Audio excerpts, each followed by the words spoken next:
सोलापूर जिल्ह्यातील खऱ्या बांधकाम कामगारांना न्याय मिळवून देण्यासाठी महाराष्ट्र कामगार सेनेने व खऱ्या बांधकाम कामगारांनी डॉक्टर बाबासाहेब आंबेडकर पुतळ्याजवळ भव्य निदर्शने केली।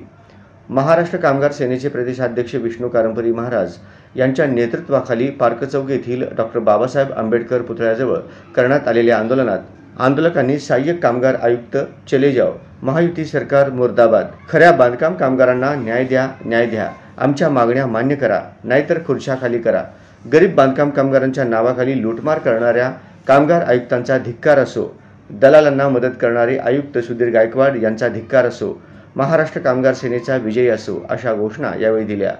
यावेळी माध्यमांशी बोलताना विष्णू कारंपरी महाराज म्हणाले की सोलापूर जिल्ह्यामध्ये 2 लाखांच्या वर बांधकाम कामगारांची नोंद झालेली आहे।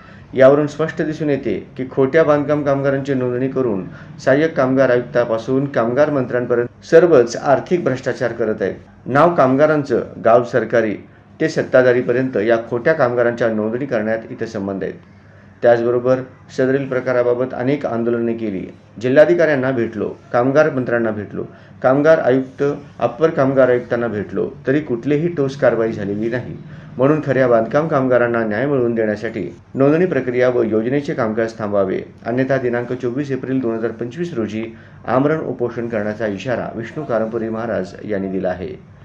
या आंदोलनात विष्णू कारंपरी महाराज, सोहेल शेख, वैशाली बनसोडे, रेखा आडकी, विठ्ठल खुराडकर, गुरुनाथ कोळी, पप्पू शेख, लहू वाघमारे, शिवाजी पवार, सविता दासरी, पद्मा मॅकल, राधिका मिठ्ठा, महालक्ष्मी शेरला, नरसम्मा मालपुरी, राणी दासरी, लक्ष्मी गुंटला, लक्ष्मीबाई इप्पा, शोभा पोला, कविता इराबत्ती, रमेश चिलवेरी, मल्लय्या कोंडा, शरणप्पा जगले, संतोष जाधव व अनेक खरे बांधकाम कामगार यावेळी उपस्थित होते। महाराष्ट्र कामगार सेनेचा कोण म्हणते देणार नाही, अरे कोण म्हणते देणार नाही, खरं कामगारांना न्याय मिळालाच पाहिजे, खरं बांधकाम कामगारांना न्याय मिळालाच पाहिजे। एसीएल चले जाओ, सहाय्यक कामगारांचं चले जाओ, गायकवाड चले जाओ। जय महाराष्ट्र, नमस्कार। मी महाराष्ट्र कामगार सेनेचा प्रदेशाध्यक्ष, त्याचबरोबर बांधकाम क्षेत्रात काम करणाऱ्या कामगारांचा या ठिकाणी न्याय मिळवून देण्याचं काम करतो आम्ही। परंतु गेल्या 2 वर्षापासून बांधकाम कामगारांचा न्याय मिळवून देत असताना असं एक धक्कादायक बातमी पुढे आलेली आहे की सोलापुरामध्ये 2,30,000 लोकांची नोंदणी झाली।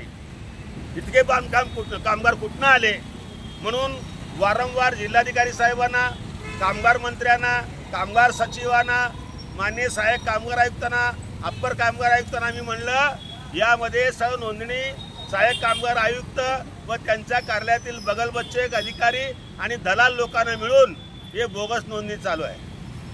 खरा बांधकाम कामगार उपाशी मरतोय, खरा बांधकाम कामगार मरा लागला, परंतु हे खोटे कामगारांना पैसे मिळवून देण्याचं काम हे दलाल लोक करत आहेत। सहाय्यक कामगार आयुक्त मुख्य डाकू आहे।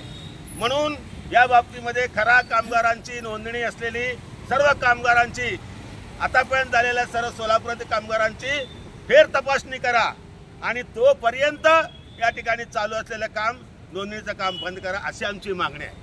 अहो, गेल्या 4 दिवसापूर्वी केगावमध्ये एका वस्तीमध्ये भांड्याचे किट, शेकडो किट सापडले। कुठनं आले? या ठिकाणी सहाय्यक कामगार आयुक्त किंवा त्या ठिकाणी गोडाऊनमध्ये ते दिलं पाहिजे, परंतु देगावमध्ये एका घरामध्ये शेकडो भांडे वाटप करणारे किट आलेत।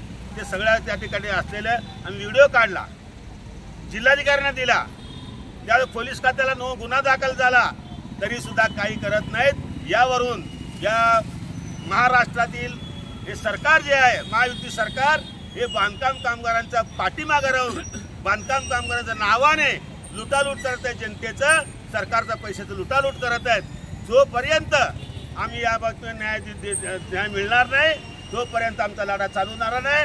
आता या ठिकाणी आम्हाला बाबासाहेबांची जयंतीचा सप्ताह आहे, पोलीस खात्याने परवानगी दिली नाही, तरी देखील त्यांनी आम्हाला सहकार्य करून थोडं बहुत सहकार्य केलं म्हणून तो आमची मागणी तुमच्यापर्यंत पोहोचवतो। आणि तोपर्यंत ज्या दिवशी बाबासाहेब जयंतीची मिरवणूक संपेल दुसऱ्या दिवशी या ठिकाणी आमरण उपोषण बसण्याचा इशारा देतो आणि आपला भ्रष्टाचार संपवतो। जय हिंद, जय महाराष्ट्र।